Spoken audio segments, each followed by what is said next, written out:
Hi guys, it's Erik-Weisz with a new lockpicking video.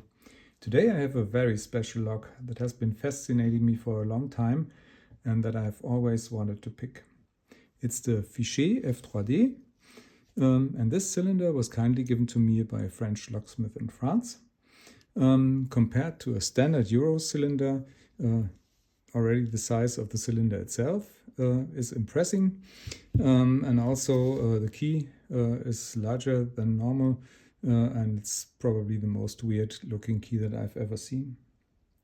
But not only the external appearance of this lock is impressive, but also the locking mechanism itself.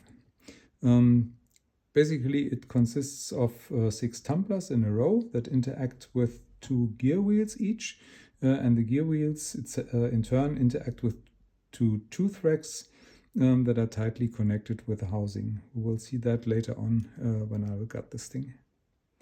To open the lock, all the 6 tumblers must be rotated and shifted at the same time so that they align correctly with their respective 2 gear wheels. Finally, this allows the core to be pushed back and thus open the lock. The picking process itself consists of 2 phases. In the first phase, all the front gear wheels of all tumblers must be set.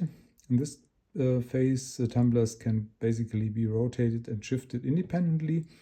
But once all the front gears are set, the core will move slightly to the back, and we will hear probably a click. In the second phase, all tumblers must then be shifted in the correct position. They will slightly rotate at the same time because of the first gear wheel that is already in the true gate.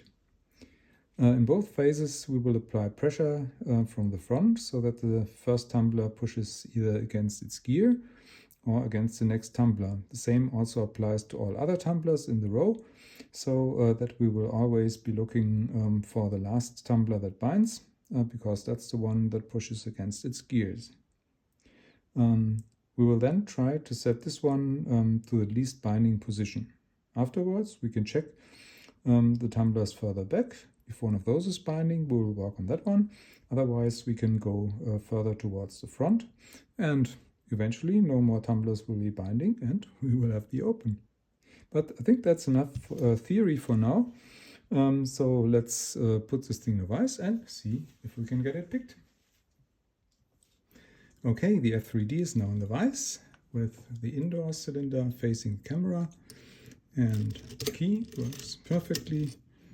And for picking, I use this homemade picking tool. The tip resembles the shape of the key, and the tensioner is basically for pushing the core towards the back of the lock. And as I said, picking consists of 2 phases, where in the first phase I'm trying to set all the front wheels, and I work from back to the front, and I look for binders and try to set all the tumblers.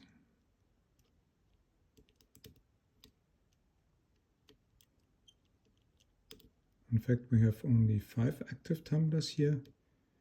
The first one on the front of the lock is passive. This would be different in the exterior cylinder. It makes this a bit easier.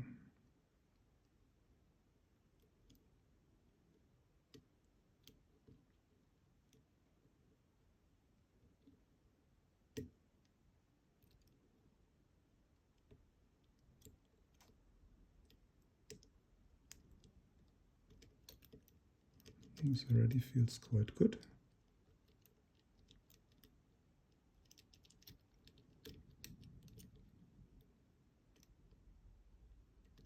Could be we're already in phase 2 without noticing,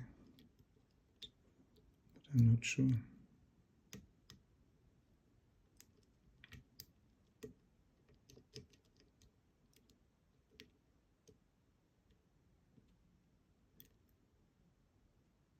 This is the first tumbler, which is passive.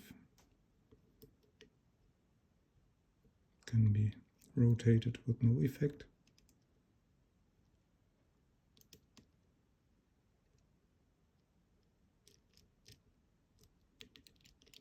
Let's work from the back to the front.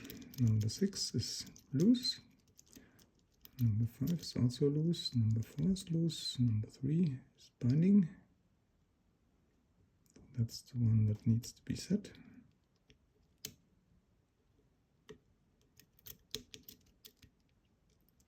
No, it's also binding. No, it's also loose. Number 2 maybe.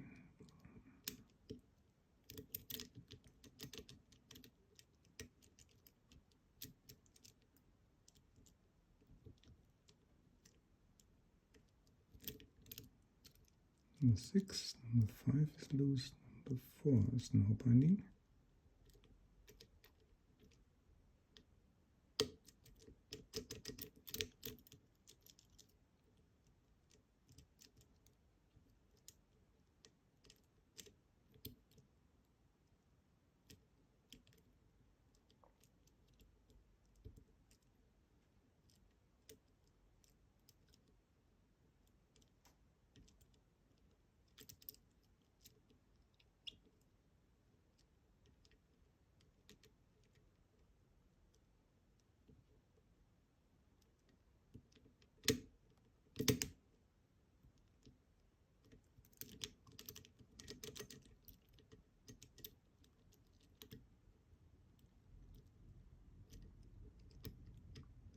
And there we go.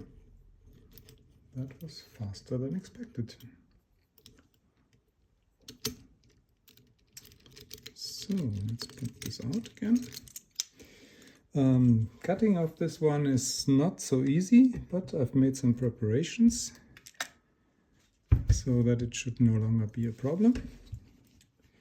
First of all, I have removed all these retaining pins here that hold both the cylinders in the central piece, and I can now simply remove the grub screws that I replaced them with.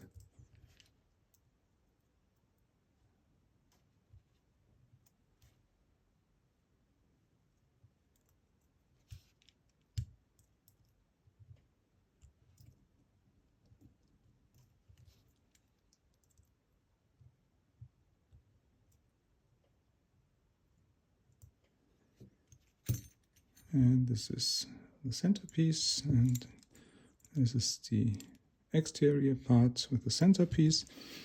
And yeah, the indoor cylinder is surprisingly cheap made, considering the price of that lock, which is rather expensive. However, for gutting this is an advantage because it makes it easier than with the external cylinder. There are two tabs that normally hold this outer shell in place. I have bent them a little bit out so that we can remove the outer shell, which is made of sheet metal.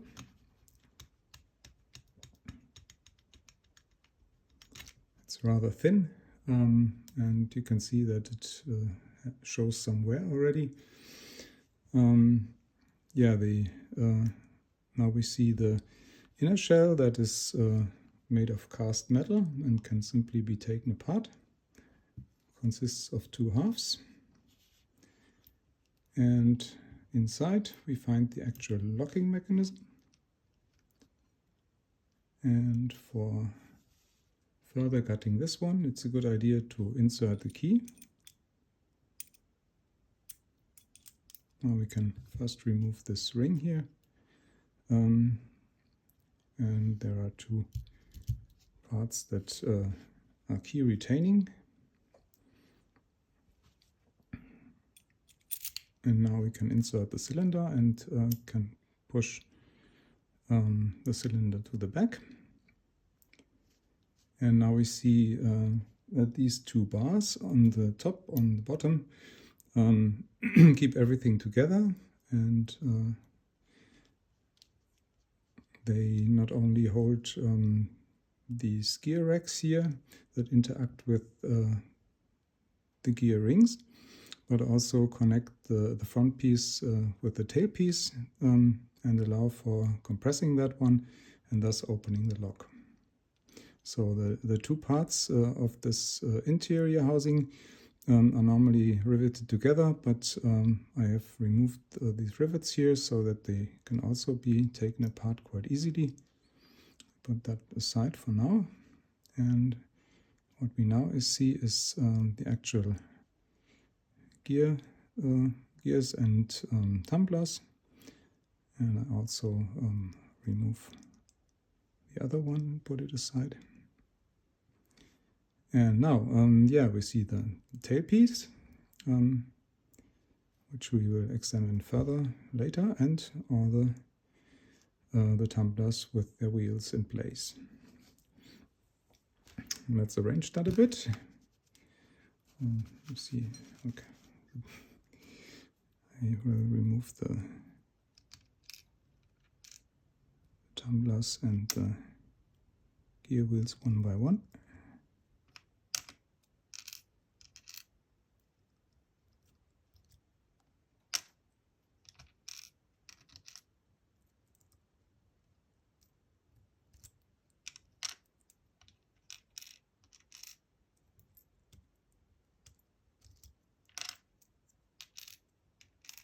And as I said, the last one is a blind one. Instead of the gear rings, it has this ring with no gears. Don't know why they do it, but yeah, that makes picking a bit easier because it's only 5 instead of 6 active tumblers. And this is the front piece. Nothing special about this one. It's only yeah, the shape of the key and 2 holes for the key retaining parts. These are these 2.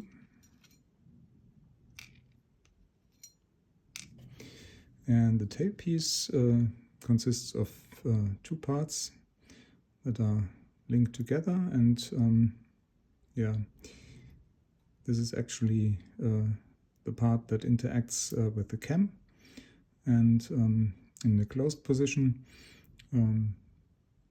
it's like that, and once the key presses it in, the tailpiece can interact with the cam and open the lock. Now for these gear racks and things, these are 12 in total. Let's put them out. Maybe you can use a pick for that.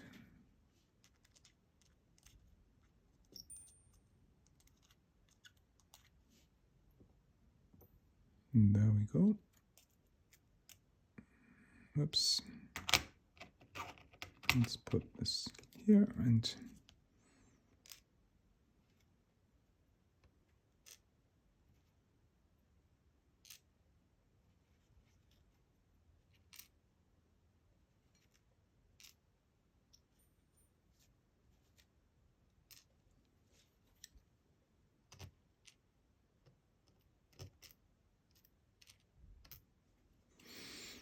the same on the other side.